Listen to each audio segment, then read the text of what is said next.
ewo ene anwumire emfremu na onipa no ne yere ekohu ntafre awurade nyankopon anim oturo no honu ya ehde ne sie na awurade nyankopon efre onipa no aha korampo nsem fata otumfo nyankopon frɛ onipa Adam sɛ no ka kire no sɛ wo wa he oyo nyame hu onte nyame be where are you Adam aina anta ya Adam nyame ni be bi Adam wa fe ne nyame bisa we me ka we ya wo se mi kensi Bible no ade ya tro na me ka unya sa story we Quran ni afi ma me First Timothy chapter 2 verse 11 tienia Paul also kafa oba ho te me ka say yese oba ni de bra wa Bible mu a enya me na matro yankwa wase First Timothy chapter 2 verse 11 yantro ma enye kom nsua asem no hobrase nyina Paul se ono nko ade ma enye kom enye ahobrase enye den ensua ensem no nyina mu ana ose den oba de me ma no kwan se on kyerɛkyerɛ anase oni obare ma so who is Paul Paul be shemra wo Bible mu me ma ho kwan se oba be ye den eye nkyerɛkyerɛ anase oni bare ma so ade achi anopa e ma mo ye nkyerɛkyerɛ mo ya teacher fo nyina se obi agya mo ya Kristofo na mom wo mo nye kom won savesi Quran e kan bi ba nyankopon kasa na kan Quran mu tie nyankopon o se fala ta'dana bil qawli fayatma alladhi fi qalbihi marad Allahu akbar what a beautiful statement in the whole Quran nyankopon se ema nyame erfe komsheni yerenam nyankopon se fala ta'dana bil qawl aya mamum peja monne nyame yankasa momon kasa but momum peja wo monne e wa bonten fayatma alladhi fi qalbihi marad nanne na kuma nya na kuma ewu na kuma cancer tere na kuma no obenya opepa anaso obenya atinka bi kora sa oba we kora mami kosi ni pe enti na Islam enti so oba shade bi e be attract no haram oba she bibi enti na se lavin tampo spray oba be spray ni hu atwamu na obi abeda na hu sei na oba na o ya shawoni that is Islam spray oba be spray adenti attention ebe ko oba no so enye se spray ni hye na yaboni o oba be she spray but e woni kunu dem mo oba be tima yisu hye o enye boni nimdia for cross spray na obe yisu kromo yisu spray ya yes den pa obi etiwo obi bia nche mana mu yisu spray yen kan sa mu yisu spray o ba mu be yisu krampo a mu yisu ne ewo fem ewo mu den mu oba wo koso na wo ko awure wo bia bonten na wa she spray na obi ase oh afei attention ne ko nyankopon se wala taqrabu zina nyankopon se mamu nya ne de dwamambo beba mamu meho Islam no oba nkose trouser enye trouser ne na ye boni o but omutie ni mi kan sa se mi sister bi from say malam o se ma ye sha trouser dabi oba be sha trouser nanso o sha trouser na on sha tadi enguso atade ne mpo o be sha egusu no mpo no me attract ni body no na mi shape Coca-Cola shape no empty abonten this is Islam mi pato minim sa mate ase sansuna emani bitimisha abaya no kora emani bi sha korampo ebi ya bone abaya bi wo ho na tight no abaya bi wo ho wo hwemu korampo wo behu ne point sabe abaya bi kora wo behu amaso no kora ama anase jigida minim na wo hwe jigida chaka no we no ahenia no emani bi kora bo sa adron eye bone eye haram the oba be prayer was so check we nyina this is Islam ye wiasefo nti Paul say Timothy o say quotation ni First Timothy chapter 2 verse 11 o say den emma enye kom nsua asem no ho brase nyina mu wo nsua asem no ho brase koso oba de me ma no kwan se on kyerɛkyerɛ anase oni obere ma so me ma no kwan se obeye den kyerɛkyerɛ anase obedi obere ma so eye mate mo anne mo si woman right what men can do, women also can do even better. Yes, almost the equal gender. Nene mema konombano sunkobi. Bible na wukita wo se ene na ye authentic book wa wo de so Nyankopon no. Ah wo di Paul di no. Wo so oba de ya ma kwan se onti obema so. Na so be di obema so. Nimo monye ko. Nyankopon ka wo Quran ni suratul Nisa Quran chapter 4 wo se ar-rijalu qawwamuna 'ala an-nisa. Wen tira se oba obema ene be di obema so. Dabi. Nyankopon yusu qawwamun. Qawwamun means ona obetene wo yere. Na dua ne die ehya wo nsa ni nsuo nom ewo ehya wo nsa he ne boy rokora ye bebubu ama no kora wo na so bubu ma no na atade e fi kora wo na se wusi ma no oba nya easy ewo Islam Nyankopon se waqarna fi buyutikunna wala tabarrajna tabarruj al-jahiliyyah al-ula Allah se emantina fie na yen kope na yen famre wo Nyankopon se ma mempue inti ene obi jai ne ba na otronu ewo sebe Arab Gulf se ne ye manom ye duanam ne nam Arab Gulf o mu brei eye papa na maame eye fie eye aware poni na di we nyina ba e inti komisheni say oba betu kwan a onya mahram. This is Islam. Oba ne respect inti yan komisheni say mo oba nko ntu kwan oba onya mahram means nikunu ana onyo bi nka na ho mahram no so gina ho ma obi a aware ani wo muntam ne brother ne sister but what you say ana se ni nua ba mahram oso me na tirewi do be ko haji kura se wonya mahram wo de wo yere e be ko haji a e wo se ope obi e de oba no eka na wo de oba no hye ne nsa mahram enya ne aware wo muntam tu untimi nkofa wo yere nhye minsam se mala Eliasu fanako me pa no nkore. This is Islam. This is one kasa hwe dresser Islam som de ma oba hwe kodu a Islam som de ma oba oso me na ma na sa isa sama mi quotation to sumi no matata say afei mami Quran chapter 24 hwe nsama Quran nso ekafa ema ho Quran chapter 24 verse 4 yani tentem Quran chapter 24 verse 4 yanka is also no أعوذ بالله من الشيطان الرجيم بسم الله الرحمن الرحيم الله أكبر والذين يرمون المحصنات ثم لم يأتون بالأربعة شهداء أيضا والذين يرمون المحصنات ثم لم يأتون بأربعة شهداء أيضا والذين يرمون المحصنات ثم لم يأتوا بأربعة شهداء فاجلدوهم 80 جلدة ولا تقبلوا لهم شهادة أبدا وأولئك هم الفاسقون. والذين يرمون المحصنات ثم لم يأتوا بأربعة شهداء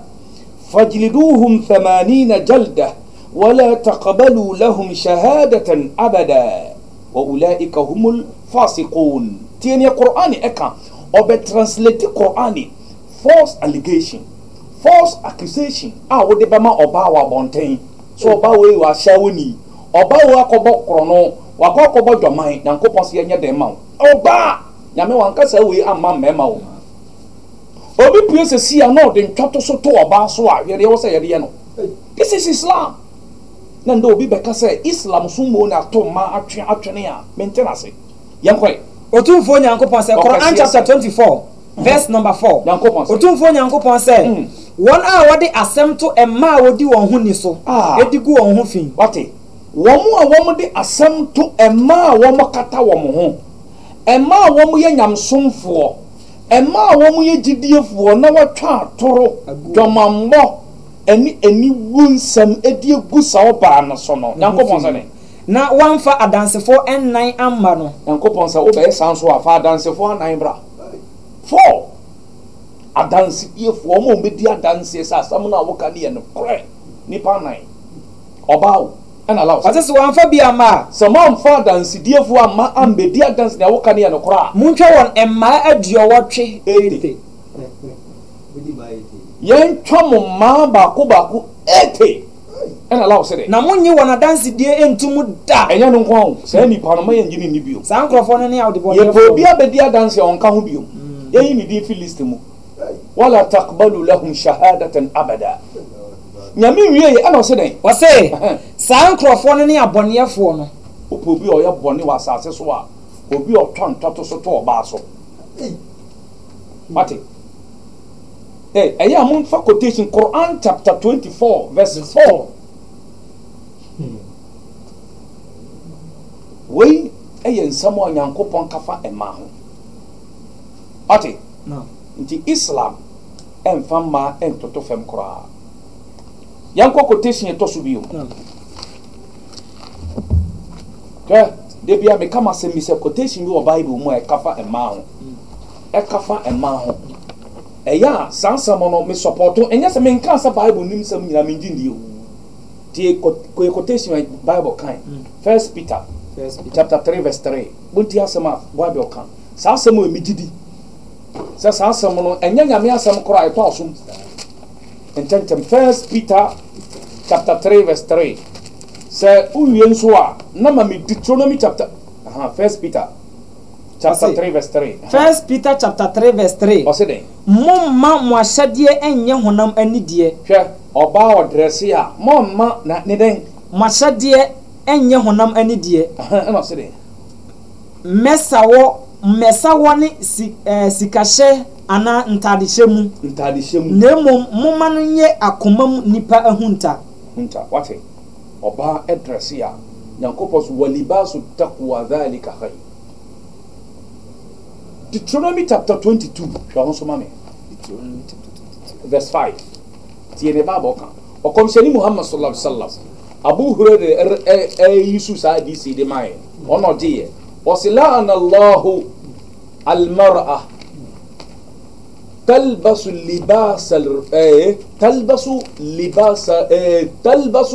لبسة الرجل والرجل يلبس لبسة المرأة تي حديثنا وي اي جراماتيكا او فيني يا او دي تا اوفر كتو مي بانسا Deuteronomy chapter 22 verse 5 comme c'est ni c'est la an Allah Yankopon no me nka almar'ata oba talbasu a oshe lipsata rajuli oshe memma taade nyame anome no oba wafa oba masu o se yo mani bi wo ha na hoye no ho se oyo so yo oba ma o dress se oba ma Islam e haram warrajula sana nyame anome oba ma so a yelbasu onso she atade anaso o ye no hu esuni ne o se mema ni bi wo ha last time we video bi kra oba ma dress oba onam ho oti mema sika ye okobie ni Brazil mu a o de people nkwa na hye ho video we see we Saudi enko be di ma papa pa ha ne ye jano warrajula ana oba ma so yelbasu lipsatal mar'ati obema so o shema atade Deuteronomy chapter 22 verse 5 o say oba insha obema de oma oba insha obema de na obema so emfra oba ntoma obema so mfra oba ntoma na efri say wona we nyina wo mo ye sade nyina Awurade Nyankopon achiwade na mempe o komisheni Muhammad sallallahu alaihi wasallam isa wo na afema mi quotation to subio Mame Quran chapter 3 verse 43 up to 40 Quran chapter 3 verse 43 yan kan ho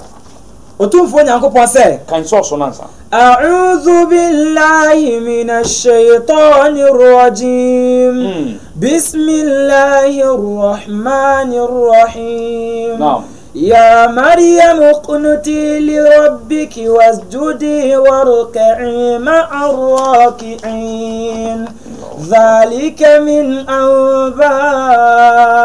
الغيب نوحيه إليك وما كنت لديهم إذ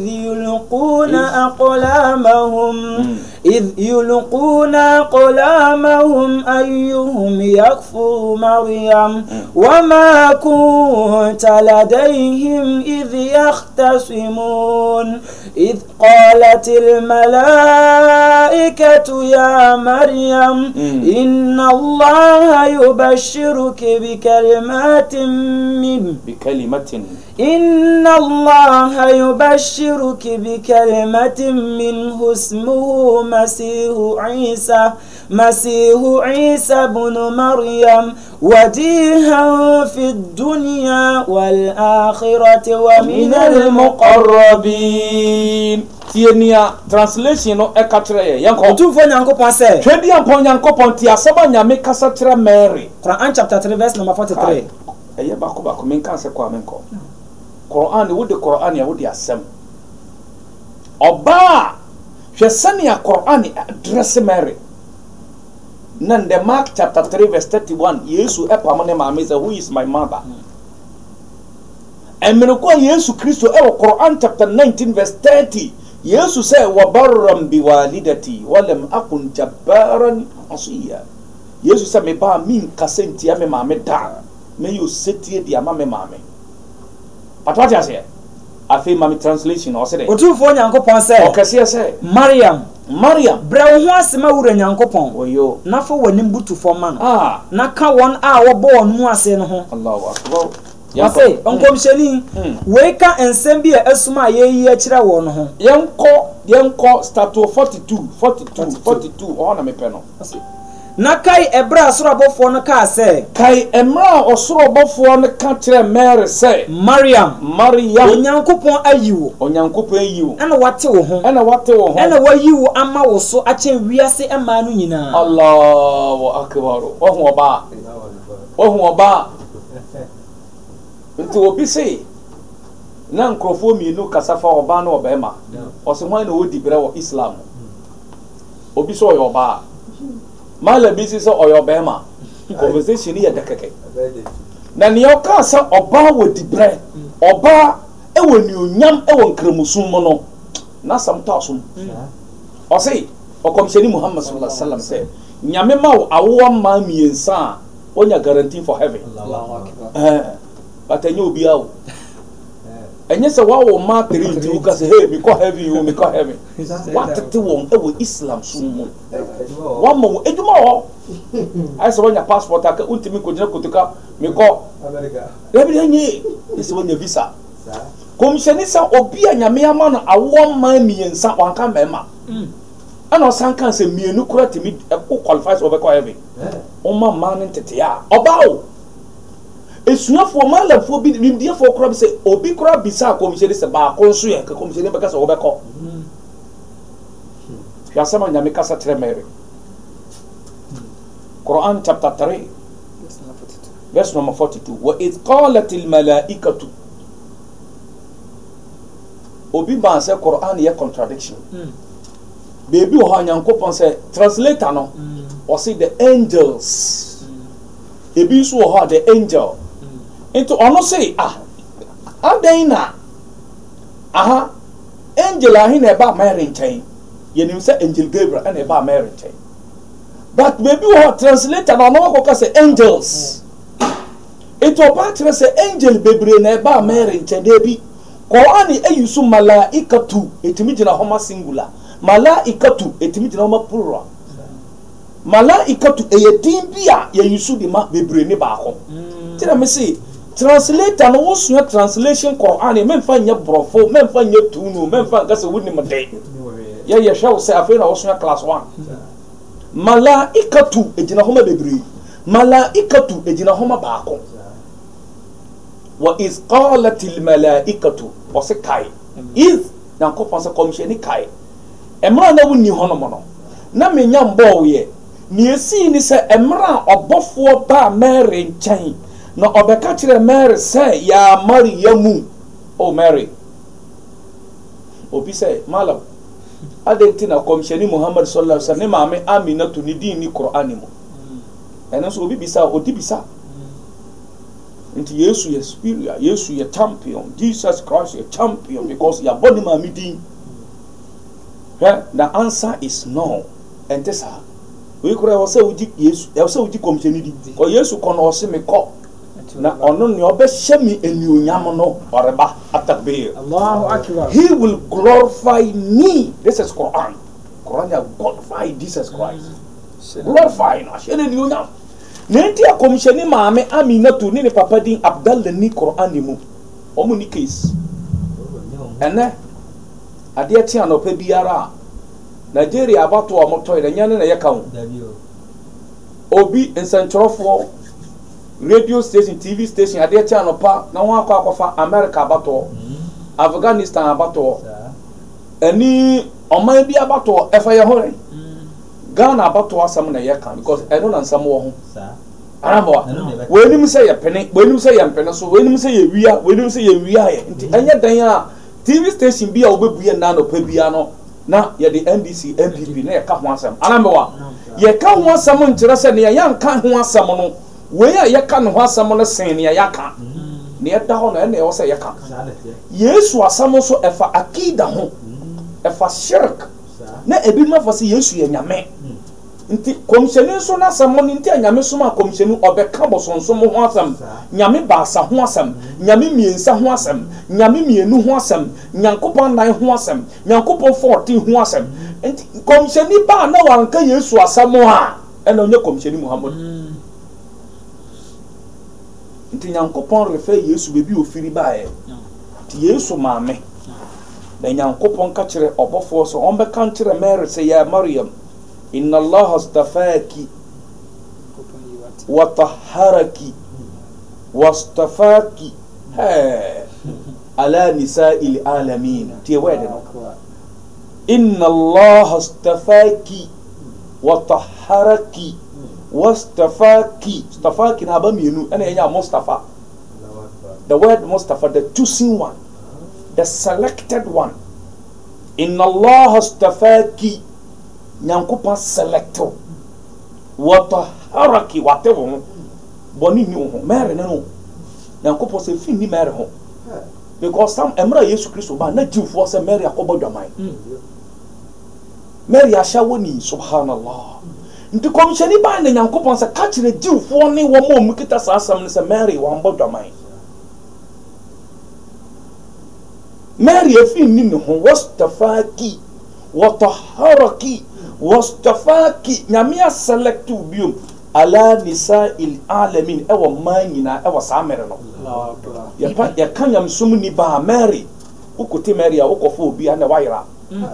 the whole Israelis ni nyinara Mary na champion yeah this is Quran ba ukofo say ala nisa'il alamin ewiase nyina na bi enye komsheni time enye Moses time enye Abraham time ala nisa'il alamin in her time the time of Jesus Christ time of Mary na number 1 ya ka bandam sumnia to komsheri ka say Emma 5 womani Emma hema e heaven Emma 5 sa 4 sa 5 me kai ba em se me kai 4 komsheri se sa ma no mo na mo ya Emma hema ewo heaven man nyina omo ye champions omo ye 5 komseri se ni edi kan Mary ka hu komseri ma me wan fa na ma me anka hu Allahu akbar wa Islam wa mo ni ma me di nyankopon se nyaw ma me ansa eno so nche se komseri ebi se komseri ma me be ko heaven na on ko heaven al ilmu inda Allah enja ma nyankopon obi so ka so obako bo nsam jama ayin fa na okanya asasam because Aminatu and Abdallah na omu kita jidiya ya Abraham som the religion of Abraham omunya abosonsonfo nti the judgment and Yamede Bama no because I don't know commissioning Muhammad sallallahu alaihi wasallam fa commissioning by man ma mikro be dimiti me kan hu me bi malam bi se commissioning bisa nyankompo se me maame ne sie ye no wo he ena nyankompo kire no oma obofo direct no ena commissioning ko sie ye no so ono friend maame amina qul la ilaha illa allah ena ne maame kai. But Sasamono fabrication, a new source. It's not authentic. A story a binimaka, me minjini by a tro, a book be. And a son called Nipa Panche Cocansa Pepe. Mala for Bidimikuta Sasamono, but it's not any value. But I mean to mean to house on Casa Commission Papa Beco or Bonsam Dim. Mean to mean Casanema Misbeco Bonsam Dim, Ali Ilimo in the law. Jesus, I was saying, can the man once because most of young Copomba. Asanko boy, your mind. Commissionist America, Humbi. Asia Kahon, Pharaoh Yere, Frauna Yere, or Kahumbi. Or Bonsampa Pharaoh Frauna. Nipa Bonini now, one and Yami Boni Dimbe 100 and something. It's 160. Ni din dos wo Qur'ani ni mo mo ye boni fo sana ni patene ni fo ni nara komsho wi ani din dos no e Moses 136 or so ndio bi be ka se Yesu din dos wo Qur'ani mo Pharaoh su din dos wo Qur'ani ni din ni Qur'an dos to bia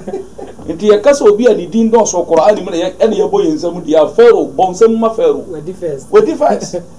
nyina nya nim dia obi betena Facebook so mala mo Qur'ani kra bo Yesu din commissioning Yamia body being 4 Yesu Christo 25 wait now what did you say who in Islam obi ayaboni din 4 until ayaboni be 25 until Debbie until kakra yetima kanyami shira sumai but last one but it's not the least nyankopon ya to ma yedi bebre beba ejide for Martin Samuel Quran akan Martin Samuel Bible so akan Mami Jeremiah chapter 4 verse 30. They emphasize on here. Jeremiah chapter 4 verse 30. The video for the Ekanina say a holy Quran. I can some afa a man who a brought a training to us. So Bible need the Muhammad. But Jayano answer. Jayano answer. Mami Bible. Mami Leviticus chapter 12. Name from Koni here. The Asama Bible a kind. Leviticus chapter 12 and 10 verse 1. Leviticus chapter 12 verse 1. Na awurade kasa kire Moses say otumfo nyankopon kasa kire Moses say kasa kire Israelfo no say so oba bi nyinsan na owo obabani a ne honte enanson te say ne nsabuo mu enamu a oyo yankoi na da to so enwotwe no wontwa abofra ne twetia na ontena tanan mu aduasa na miensa na hudwiri mogya mu but osan start bio ase na awurade kasa kire Moses say nyankopon kasa kire Moses say kasa kire Israelfo no say Moses kasa kire Israelfo no say sa oba bi nyinsan oyo na owo obabani a ne honte nanson te say ne nsabuo mu apepe ne honte yankoi na da to so nwotwe no wontwa no abofra ne twetia yankoi na ontena tanan mu adaduasa na miensa na hudwira mogya mu 33 days na so tena ni mogya no yanko onka ade kronkron biara na oma kronkron biara kosi se na hudwe ena no bewie na sa owo oba ne honte adapan mienu se ne nsabuo enam owo oba ya sama punishment bebiri days bebiri obon ne se owo oba oba sasa obi beka say culture e Jew for culture e be dey Bible mo fa ko se buku be dey ko ka say culture book me say what ba say Quran Arab for culture anyhow David Saudi for Quraysh for e ye won afasha e be dey Quran ana me boda Mami Leviticus chapter 15 verse 16 na yafa ko ne wie nyame ya doma next week ye betu aso Otena yawa Accra FM. Otena beba Accra FM live. About 8 p.m. Ghana time. Otena nso mpa boda. Munhwa in Facebook anopa 9:30. Leviticus chapter 15 verse number 16. Yesterday. Na so obema bi ahoba firi ne mu. Na se bema bi ahoba firi ne mu a onfa nsuo enwia ne honam nyina. Na na honte kosi anwumre. Okay. Na entoma biara ana. Okay. Rebi yemra oba ne de na nsa. Em verse 19. Ana 18 or so. Yeah, yanko. 15 eshas. Okay, wo de yemra 19. 19. Na oba se ne ho sene na moja afiri ne honam gu a ontena nsabuo no mu nanson. Okay. Na obiara hwohoyi na obiara oka ne ho no nte ne ho nte kosi anwumre. Obiara oka ne ho no obiara oba wo de wo ho ka oba nte ne ho also how many days kosi anwumre. Yanka brofo no mami kan brofo no verse 18 verse number 19 or say when a woman has her regular flow of blood, the impurity of her monthly period will last 7 days. Okay. And anyone who touches her will be unclean till evening. Hey, Obao, Yankoi. Anything she lies on during her period will be unclean. Ni obana dasu bi a ni beshi tini na tade nyina ni nyina honte ade wa daso and anything she sits on it will be unclean. Oba betena makongo so se sia na wo bulin sa akosu amenu sa kongo yi honte bio ade anyone who touches her bed will be unclean. Uni mo na wo de ho ko kanen pa honte yakwe. They must wash their clothes and bath with water. Was say mudare. Na mudi su dware. Na atade no so a hye mo no say dey. Mohoro. And they will be unclean till evening. Boy, me come we obi beta se mala sama wo kan no. We e wo Bible mu. Tina tetene de Jewfo no de ma pa de o mumbu. Islam so mo na be ka se da bi. Ema ye nipa. Emma so kanipa ho ti Nyankopon se innal muslimina wal muslimat wa musu equal gender no ana ba kwa na de ba Nyankopon se innal muslimina wa hum muslimu fo member na Nyankopon se enya mo kwa wal muslimati ani muslimi fo ma wal mu'minina ejidie fo member wal mu'minati ani ejidie fo ma Allahu akbar wal qanitina wal qanitat والمستغفرين والمستغفرات والصائمين والصائمات nyame wachiche